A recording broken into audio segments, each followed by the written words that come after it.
sesi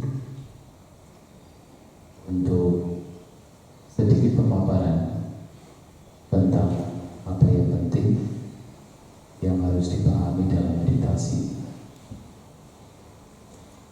Sebagai pengingat bahwa meditasi yang dipraktikkan ketika itu adalah meditasi yang diajarkan Sang Buddha.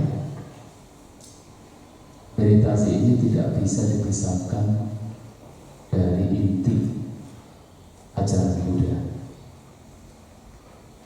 yang tidak lain adalah 4 kebenaran mulia.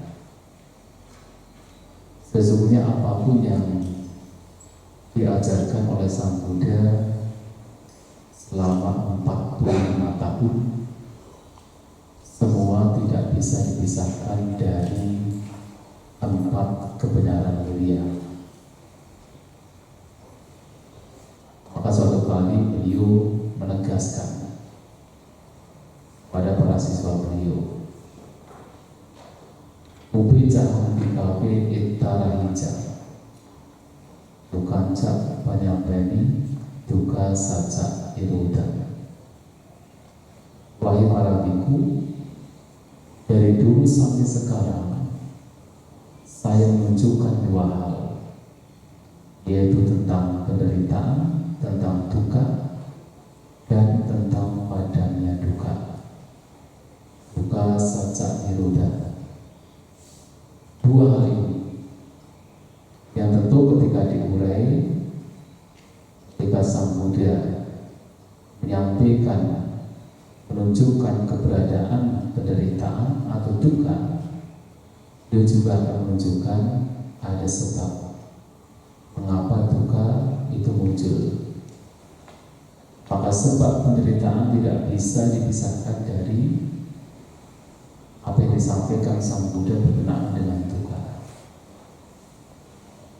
Dan ketika beliau menunjukkan bahwa ada kemungkinan untuk bebas dari duka, ada kemungkinan padamnya duka, penderitaan, maka beliau juga menunjukkan apa yang menyebabkan padamnya duka, yang tidak lain adalah jalan mulia berujung 8 sebagai kebenaran mulia yang keempat. Dengan kata lain, apa yang beliau sampaikan tidak lain adalah 4 kebenaran mulia. Maka dari dulu sampai sekarang 45 tahun Sang Buddha mengajarkan Dhamma, yang beliau ajarkan hanya berkenaan tentang 4 kebenaran mulia, tidak keluar dari itu. Maka semua ajaran beliau semua berhubungan dengan 4 kebenaran mulia. Awal beliau mengajarkan Dhamma pada Pancawakya, pada 5 Patapa. Apa yang beliau ajarkan? 4 kebenaran mulia. Bahkan ketika beliau menjelang parinibbana, menjelang meninggal, nasihat terakhir beliau, Waya dhamma samkara apamadena sampadita. Beliau mengingatkan kepada kita semua bahwa segala sesuatu pasti mengalami kepadaman. Dan kata lain, segala sesuatu termasuk yang kita cintai pasti akan berubah, pasti berpisah dari kita, pasti akan lenyap. Maka nasihat beliau adalah apamadena sampadita, berjuang dengan tanpa kelemahan. Apamada, berjuang dengan kewaspadaan. Mengapa? Karena di tengah-tengah perubahan secara umum, seseorang diumbang-ambingkan oleh kotoran batin, oleh suka dan tidak suka, maka menderita. Dan agar tidak menderita, maka hiduplah dengan apamada. Apamada tidak lain adalah sati itu sendiri, perhatian. Karena definisi dari sati, perhatian adalah pamatin akampati, idam ucapi satiwala. Kekuatan perhatian adalah ketika seseorang tidak goyah oleh kelemahan, tidak goyah oleh pamada. Dengan kata lain, ketika orang memiliki apamada, itulah orang yang berperhatian, yang kita praktikkan. Nah, dengan memiliki perhatian, dengan memiliki kewaspadaan, seseorang akan terbebas dari duka penderitaan. Maka nasihat dari beliau juga tidak bisa dipisahkan dari 4 kebenaran mulia. Bahkan secara keseluruhan ajaran beliau tidak lain adalah 4 kebenaran mulia. Termasuk ketika berbicara tentang hukum karma, yang secara umum seseorang hanya ada kalanya walaupun Buddha berpikir bahwasanya dengan mengetahui bahwa hidup ini sangat dipengaruhi oleh karma, oleh perbuatan, maka seseorang harus banyak melakukan kebajikan supaya dapat terlahir di alam bahagia. Kan begitu? Benar ya? Namun apakah maksud Sang Buddha menunjukkan keberadaan karma supaya sekadar seseorang banyak berbuat kebajikan nanti bisa terakhir di alam bahagia, di alam surga, di alam Brahma? Ternyata tidak demikian. Sang Buddha justru menunjukkan keberadaan karma untuk mengingatkan kepada kita bahwa selama kita diikat oleh karma, selama itu pula kita akan diikat oleh samsara, oleh tumbal lahir. Dan selama seseorang diikat oleh tumbal lahir, selama itu pula seseorang diikat oleh penderitaan. Menunjukkan keberadaan hukum karma adalah supaya kita bebas dari karma. Dan untuk bebas dari karma, bagaimana? Harus melenyapkan kotoran batin. Maka ada 4 yang disebut wata. Wata artinya perputaran. 4 ini tidak bisa dipisahkan.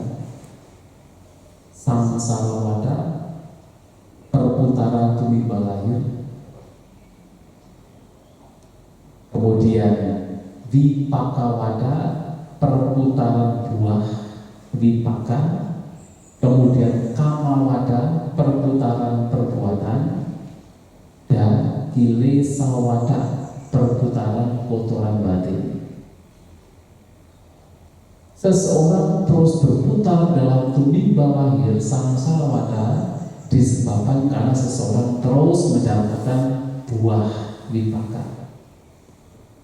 Dan seseorang terus mengalami buah disebabkan karena terus melakukan perbuatan karma. Dan kenapa seseorang terus melakukan karma? Karena seseorang terus memiliki kilesa. Maka sesungguhnya karma perbuatan itu muncul dari kotoran batin. Lantas bagaimana dengan perbuatan yang baik? Apakah juga muncul dari kotoran batin? Ternyata perbuatan yang baik sekalipun itu berangkat dari kotoran batin. Aneh ya?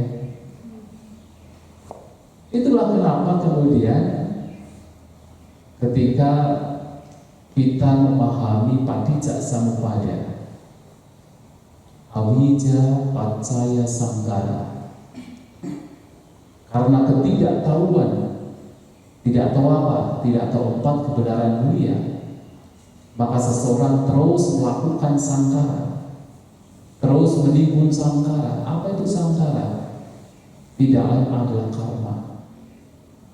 Karena ketidaktahuan, maka seseorang terus melakukan karma, melakukan perbuatan. Dan apa itu perbuatan? 3 jenis perbuatan. Apunya sangkara, perbuatan-perbuatan yang buruk. Punya sangkara, perbuatan-perbuatan yang bajik, yang membawa kepada kelahiran di alam surga, termasuk alam rupa Brahma.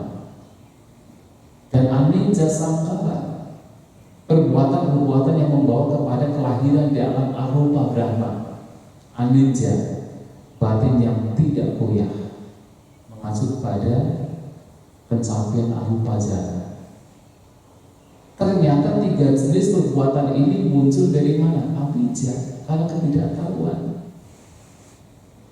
Karena tidak tahu bahwasanya kelahiran adalah penderitaan, maka seseorang terus mencari kelahiran dengan melakukan berbagai macam perbuatan, termasuk perbuatan yang baik, mengakumulasi perbuatan yang baik supaya terlahir di alam bahagia, tanpa tahu ini pun juga penderitaan.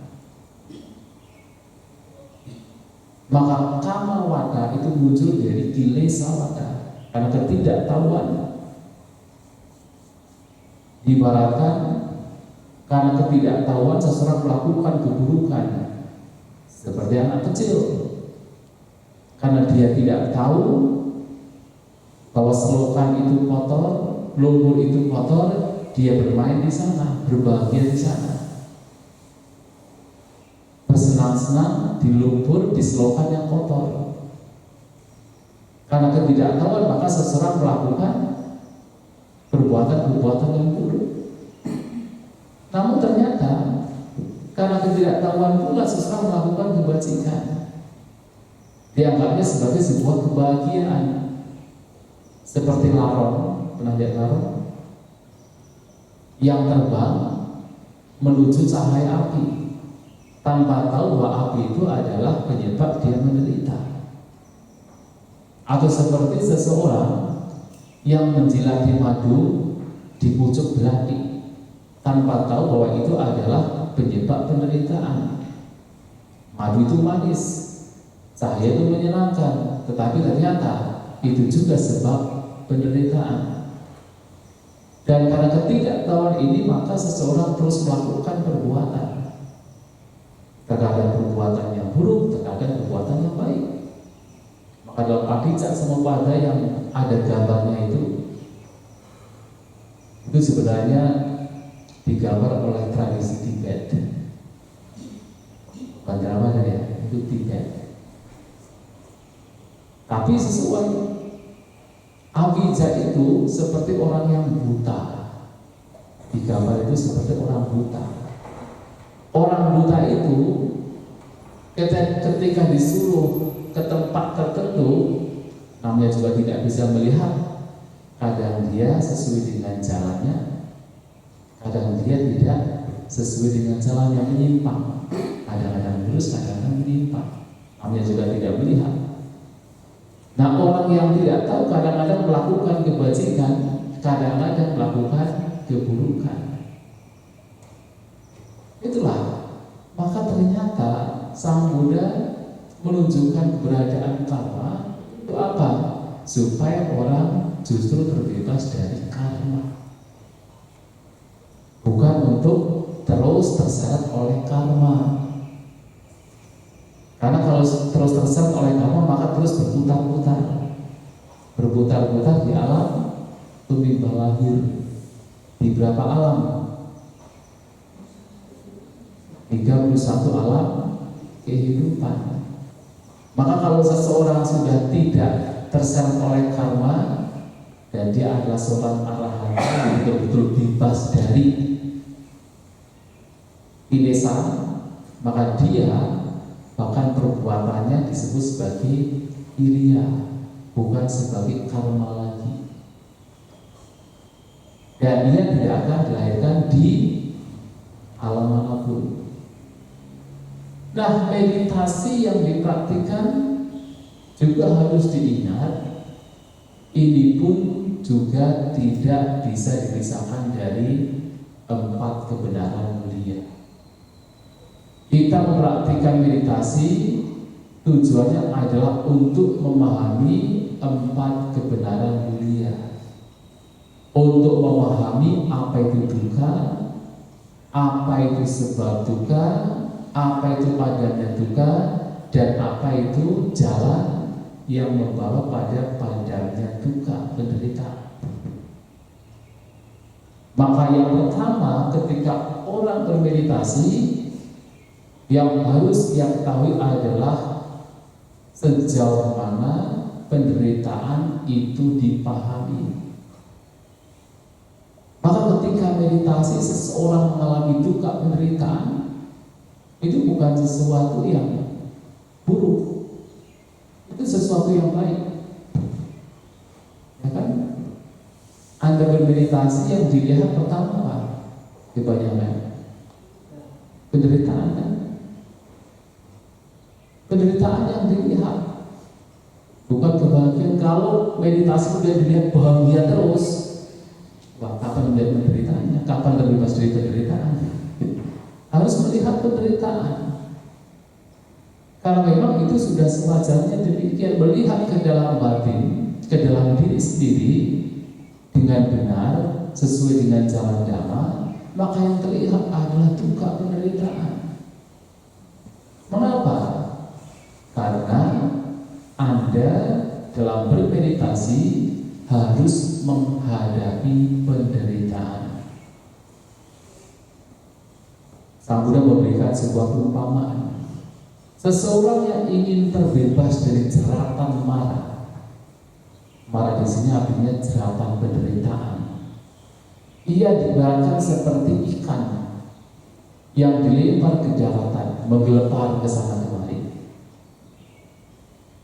Artinya seseorang yang dilempar ke dalam meditasi, dia itu seperti ikan yang menggelepar.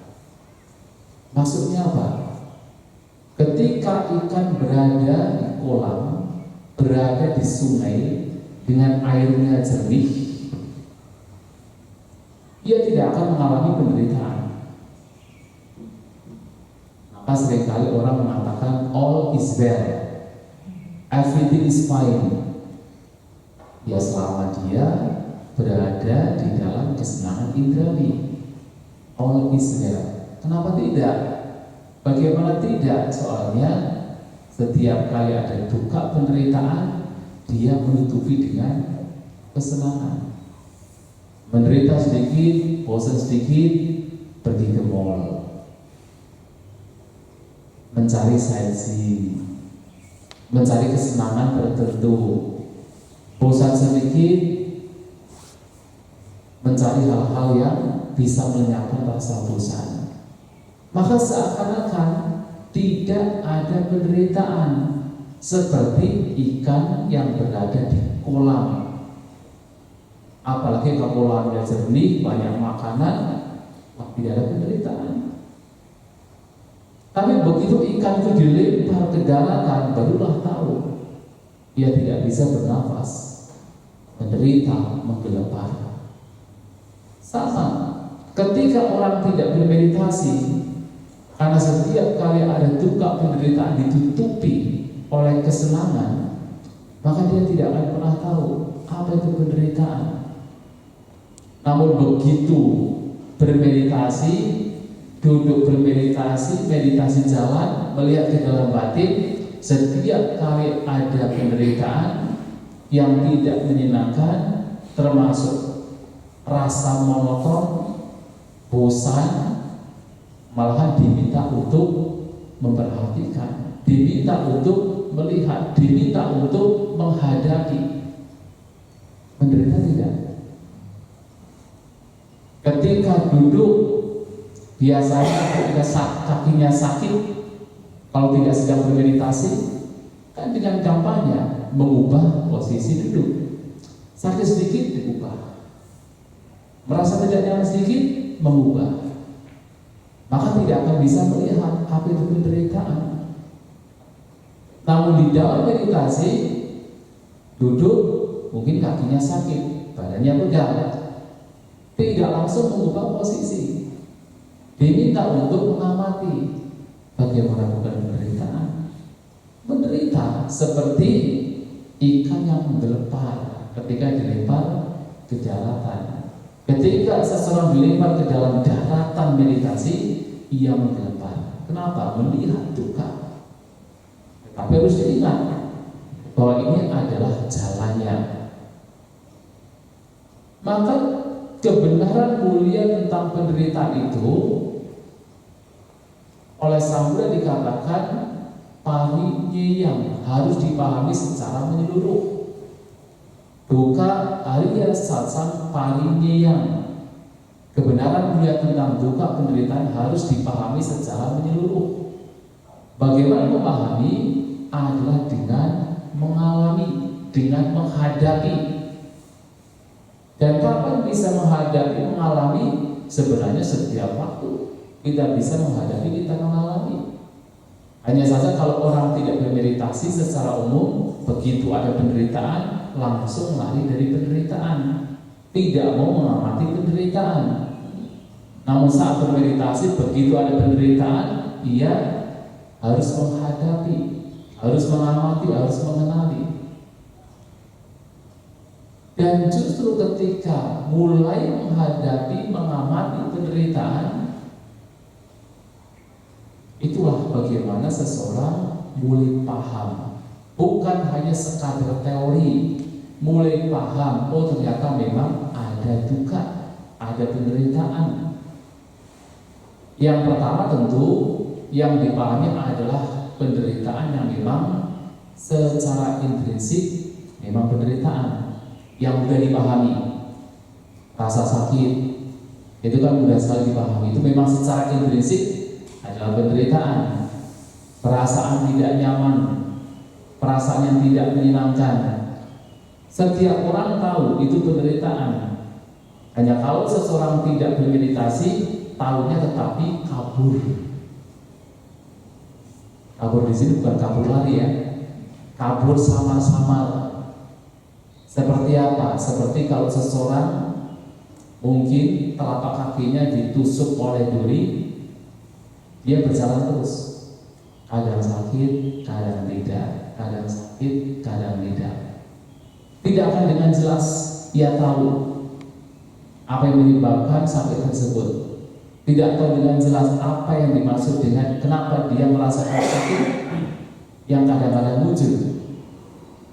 Maka akan terlihat dengan jelas kalau dia mau duduk, diam, dan melihat apa sih, kenapa telapak saya kadang sakit, kadang tidak. Dia harus diam. Demikian juga kalau orang tidak bermeditasi, memang secara intrinsik mudah tahu bahwa ini adalah penderitaan. Dia sakit, dia dikenali sebagai penderitaan. Merasakan perasaan tidak nyaman, dikenali sebagai penderitaan. Mengalami ketuaan, dikenali sebagai penderitaan. Tahu tetapi masih samar-samar. Namun ketika duduk bermeditasi, melihat ke dalam batin, karena betul-betul menghadapi penderitaan, mengamati penderitaan yang intrinsik ini juga dikenali dengan lebih jelas. Dan seiring dengan waktu ternyata yang dimaksud dengan duka penderitaan tidak hanya sekadar yang memang secara intrinsik adalah penderitaan. Ternyata dikenali pula bahwa sesungguhnya apapun fenomena yang sifatnya itu berubah, itu juga terlihat sebagai bagian dari duka penderitaan. Mengapa? Karena termasuk yang memberikan kebahagiaan sekalipun sifatnya sementara, pasti berubah. Sebentar bahagia, tetapi kemudian berubah, muncul penderitaan. Bahagia lagi, sebentar kemudian berubah, muncul penderitaan, terus mengalami perubahan. Maka lama-lama seseorang akan lihat, oh ternyata sebahagia apapun, kalau masih berkenaan dengan 5 gugusan batin dan jasmani, sifatnya itu tidak bisa dipertahankan. Maka ini pun juga pada akhirnya dikenali sebagai duka, sebagai penderitaan. Dan tidak hanya perasaan yang menyenangkan, termasuk perasaan yang netral sekalipun juga sama. Itu karena perubahan, sifatnya berkondisi, muncul karena kondisi. Dan ketika kondisinya lenyap, itu juga lenyap, maka kemudian juga terlihat tertampak sebagai penderitaan. Dan seperti itu akan dilihat dengan lebih jelas kalau seseorang mengamati, mengenali, melihat ke dalam dirinya sendiri melalui meditasi. Tanpa meditasi nggak bisa melihat ini. Kalau kita perhatikan setiap orang, hampir setiap orang, apa yang dicari? Kesenangan indrawi. Semua iklan, semua hal yang di luar sana yang dicari adalah kesenangan indrawi. Bahkan kalau kita boleh mengatakan hampir semua kepercayaan juga sama. Yang dicari adalah kesenangan indrawi. Tanpa melihat bahwa itu pun juga sifatnya tidak kekal. Kenapa? Tidak mengamati, tidak melihat. Kesenangan indrawi yang sifatnya tidak kekal, sifatnya berubah, pada akhirnya juga membosankan. Sebanyak apapun seseorang mendapatkan, karena tidak dikenali, maka seseorang terus mencari, mengejar kesenangan indrawi. Padahal itu bagian dari duka, bagian dari penderitaan. Dan itu akan dikenali kalau seseorang melihat ke dalam batin dan jasmaninya dalam bermeditasi, mengamati nafas, juga mengamati keseluruhan fenomena, mengamati perasaan, bentuk-bentuk pikiran, dan terlihat semua sifatnya tidak kekal. Bagaimana perubahan menjadi sangat cepat, tidak satu pun yang sifatnya kekal, dan itu terlihat sebagai beban. Beban adalah duka, penderitaan. Nah, dalam meditasi ini tidak hanya seseorang kemudian melihat apa itu duka, penderitaan, ia pun juga mulai mengenali ternyata penderitaan ini muncul juga karena sebab. Ada sebabnya. Sebabnya tidak lain adalah karena keinginan yang paling dekat, karena keinginan. Tanha. Tentu kalau kita bicara tanha, semua kilesa, semua kotoran batin masuk ke situ. Karena kotoran batin, karena tanha, karena keinginan, itu yang menyebabkan penderitaan. Dan bahkan kalau kita melihat secara makro, kalau ini kan mikro, kita bermeditasi kan melihat setiap keinginan selembut apapun, sekecil apapun, itu pasti menyebabkan penderitaan. Kalau terlihat secara makro, bahkan orang mengejar, mencari kesenangan terus. Tapi kalau kita perhatikan, sebanyak apapun seseorang mendapatkan apa yang diinginkan, ada tidak kepuasan? Ada tidak kepuasan?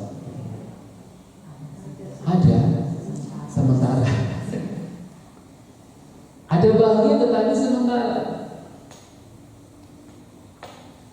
Orang mungkin ketika tidak punya motor, pikir nanti kalau saya punya motor enak banget, kemana-mana bisa naik motor. Maka dia berjuang, akhirnya mendapatkan motor. Memang untuk sementara dia bahagia, tetapi hanya sementara, mungkin 1 bulan dia masih bahagia. Dan setelah itu apakah kemudian kebahagiaan itu bertahan? Tidak. Setelah itu muncul keinginan baru. Wah, kalau saya bisa punya mobil lebih enak ya. Kalau hujan-hujan tidak akan kehujanan. Karena perjuangannya dia mencoba berjuang untuk mendapatkan mobil, berhasil juga. Apakah dia bahagia dengan mendapatkan mobil? Bahagia, tetapi sementara. Karena begitu melihat tetangganya punya apa, pingin juga. Berjuang kalau bisa punya Alphard atau mungkin lebih dari itu, mendapatkan juga. Tapi apakah dia bahagia? Bahagia, tetapi sementara. Setelah itu kalau bisa punya bis supaya satu kampung bisa diajak. Dan terus demikian tidak pernah mendapatkan kepuasan yang sejati. Jadi jangan dikira kalau kita mendapatkan sebanyak apapun yang diinginkan, pasti kita mendapatkan bahagia yang sejati. Keinginan ini kalau terus dituruti, itu tidak akan pernah berakhir. Tidak akan pernah berakhir. Maka Sang Buddha menyampaikan, manusia itu punya karakteristik, punya karakter. Unologo atito tanhadaso. Punya karakter untuk selalu merasa kurang. Unologo atito, tidak pernah merasa puas. Maksudnya kepuasan yang sebenarnya. Dan pada akhirnya seseorang ini secara umum diperbudak oleh nafsunya sendiri, tanhadaso. Jadi kalau seseorang terus mengejar berbagai macam kesenangan yang dianggapnya sebagai kebahagiaan, pertama dia akan terus merasa kurang. Dia tidak akan pernah mendapatkan kepuasan yang sejati, dan pada akhirnya terus diperbudak oleh nafsunya sendiri. Dan pada akhirnya penderitaan terus berlanjut.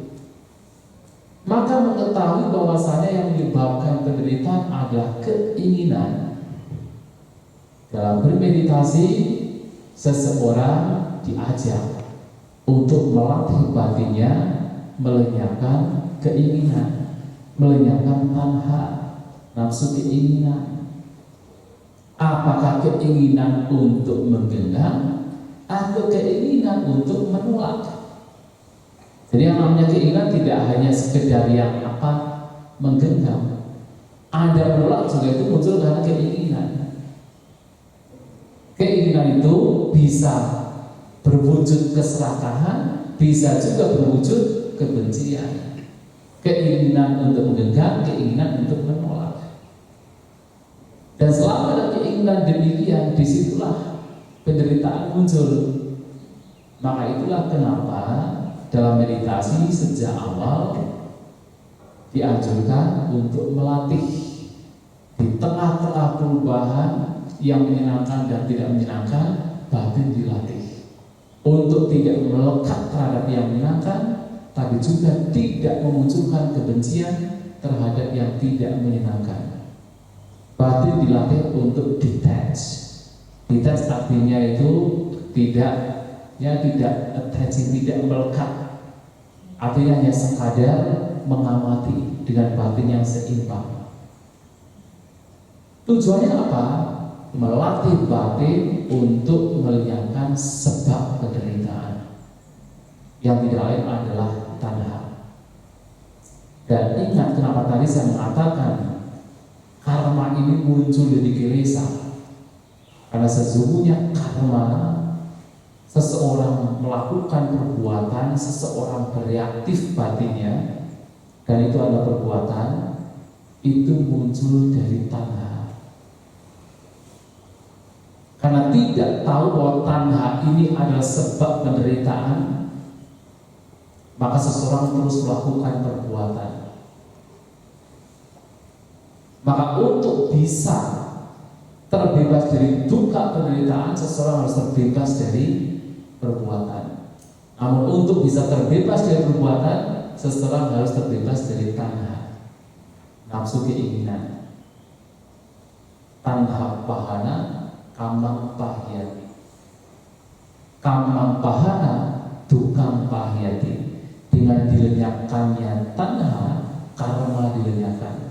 Dengan karma dilenyapkan, duka penderitaan dilenyapkan.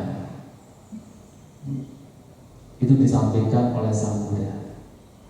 Maka dalam meditasi ini, kenapa seseorang seperti tadi malam, sesuai dengan nasihat Sang Buddha terhadap Menteri Santati, seseorang membersihkan yang lampau, mengosongkan yang akan datang, tidak melekat yang sekarang, itu adalah kondisi batin yang tidak bereaksi, kondisi batin yang memiliki kesadaran pasif. Di situ adalah kondisi batin yang tidak terseret oleh tanha. Dengan tidak terseret oleh tanha, maka seseorang tidak melakukan perbuatan atau karma. Maka ketika orang tidak melakukan perbuatan atau karma, ia sedang mengosongkan yang akan datang. Tapi itu latihan. Karena yang betul-betul tidak terseret oleh karma yang nanti adalah seorang arahat. Tapi itu latihan bagi kita untuk sedikit demi sedikit mengikis tanha, mengikis keinginan yang menjadi penyebab penderitaan. Lantas bagaimana ini bisa dilakukan? Ya dengan meditasi, melatih batin seimbang, tidak terseret oleh suka ataupun tidak suka. Adalah melatih batin untuk tidak terseret oleh tanha sebagai penyebab penderitaan. Dan maka sekali lagi meditasi ini adalah untuk mengenali duka penderitaan. Meditasi ini adalah untuk melenyapkan tanha, nafsu keinginan, melatih batin untuk tidak terseret oleh tanha, oleh suka maupun tidak suka. Dan meditasi ini adalah untuk mendekatkan batin, memperoleh kedamaian, sehingga suatu saat memperoleh kedamaian yang sejati di mana sebagai kebenaran mulia yang ketiga. Dan meditasi ini juga sesungguhnya adalah praktik dari jalan mulia berujur delapan. Tidak bisa dipisahkan. Kalau seseorang bermeditasi, mengatasnamakan meditasi diajarkan Sang Buddha tetapi tidak berbicara tentang jalan mulia berujur delapan atau tidak ada korelasinya dengan itu, maka itu bukan meditasi yang diajarkan Sang Buddha. Harus berkorelasi dan harus seiring sejalan. Untuk apa bermeditasi? Adalah untuk mengembangkan pandangan benar, untuk memahami tentang paling tidak awal adalah teori 4 kebenaran mulia. Tahu ini duka, tahu ini sebab duka, tahu ini padamnya duka, tahu ini jalan untuk memadamkan duka, tahu bahwasanya jalan mulia berujur delapan adalah cara untuk memadamkan duka. Paling tidak secara teori diketahui. Dalam meditasi juga membawa batin untuk mengetahui bahwa segala sesuatu ternyata sifatnya adalah tidak kekal, anicca. Ketika yang tidak kekal ini dilekati membawa kepada duka penderitaan. Dan apa yang tidak kekal yang membawa kepada duka, di sana tidak ditemukan adanya inti.